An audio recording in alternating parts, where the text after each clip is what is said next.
رسول صلی اللہ علیہ وآلہ وسلم کا کھانا پینا، پہننا اور سونا۔ رسول اللہ صلی اللہ علیہ وآلہ وسلم کا کھانا بہت سادہ ہوتا تھا۔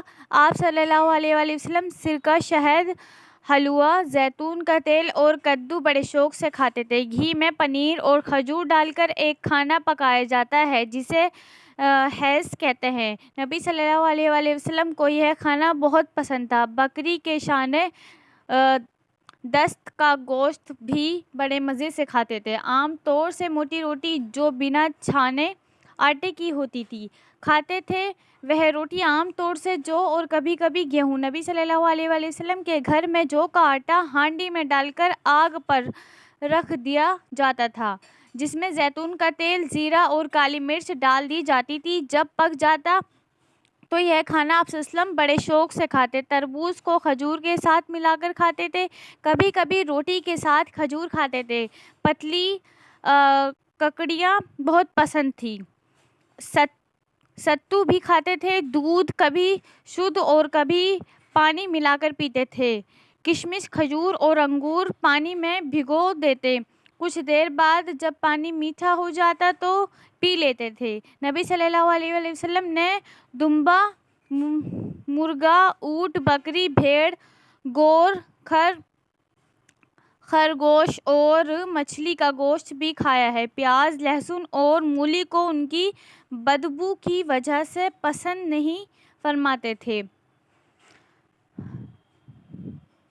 ٹھنڈا پانی پی کر نبی صلی اللہ علیہ وآلہ وسلم بہت خوش ہوتے، عام طور پر بیٹھ کر اور 3 سانس میں پانی پیتے۔ آپ صلی اللہ علیہ وسلم اکثر لکڑی کے ایک پیالے میں کھانا کھاتے، چھوٹی پلیٹیں اور پیالیوں میں کبھی کھانا نہیں کھایا۔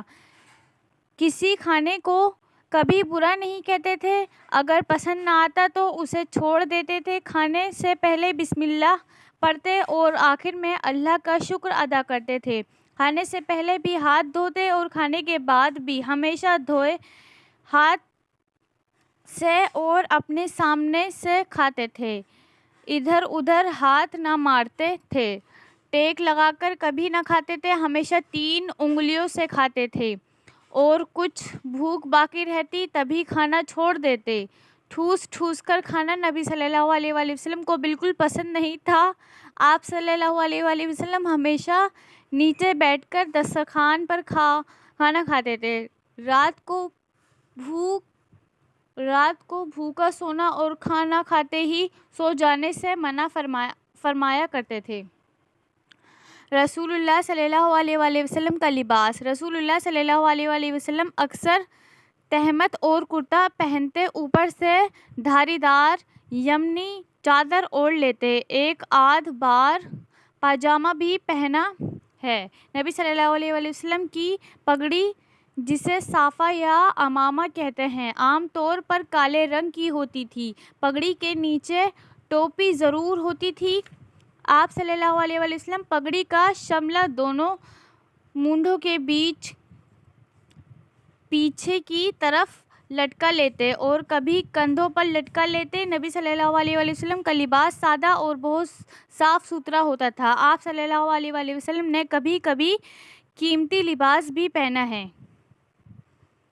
سفید رنگ کا لباس آپ صلی اللہ علیہ وسلم کو بہت پسند تھا۔ ہرا اور پیلا رنگ بھی پسند فرماتے تھے، لال رنگ پسند نہیں تھا۔ آپ صلی اللہ علیہ وسلم کو خوشبو بہت پسند تھی، ایک خاص قسم کی خوشبو ہمیشہ آپ صلی اللہ علیہ وسلم کے استعمال میں رہتی تھی۔ حضرت عائشہ رضی اللہ عنہا فرماتی ہیں کہ رسول اللہ صلی اللہ علیہ وآلہ وسلم کے پاس کپڑوں کا صرف ایک جوڑا تھا، اور آپ صلی اللہ علیہ وسلم کا کوئی کپڑا کبھی تہہ کر کے نہیں رکھا گیا۔ رسول اللہ صلی اللہ علیہ وآلہ وسلم کا بستر۔ رسول اللہ صلی اللہ علیہ وآلہ وسلم بان کی چارپائی پر سوتے تھے، جس سے آپ صلی اللہ علیہ وسلم کے جسم پر بان کے نشان پڑ جاتے تھے۔ بستر کبھی کمبل کا ہوتا تھا اور کبھی چمڑے کا، جس میں کھجور کی چھال یا پتے بھرے ہوئے ہوتے تھے۔ کبھی آپ صلی اللہ علیہ وسلم کا بستر معمولی کپڑے کا ہوتا تھا جو دوہرا کر دیا جاتا تھا۔ چٹائی اور خالی زمین پر بھی آپ صلی اللہ علیہ وسلم آرام کر لیتے تھے۔ رسول اللہ صلی اللہ علیہ وآلہ وسلم کی نیند۔ رسول اللہ صلی اللہ علیہ وآلہ وسلم جب سونے کے لیے لیٹتے تو ہمیشہ دائیں کروٹ لیٹتے اور دایاں ہاتھ گال کے نیچے رکھ کر سوتے۔ کبھی سفر میں ایسا ہوتا کہ آخر رات میں منزل پر اتر کر آرام فرماتے تو دایاں ہاتھ اونچا کر کے چہرہ اس پر ٹکا کر سوتے۔ نیند میں بہت ہلکے کھرانٹے کی آواز آتی تھی۔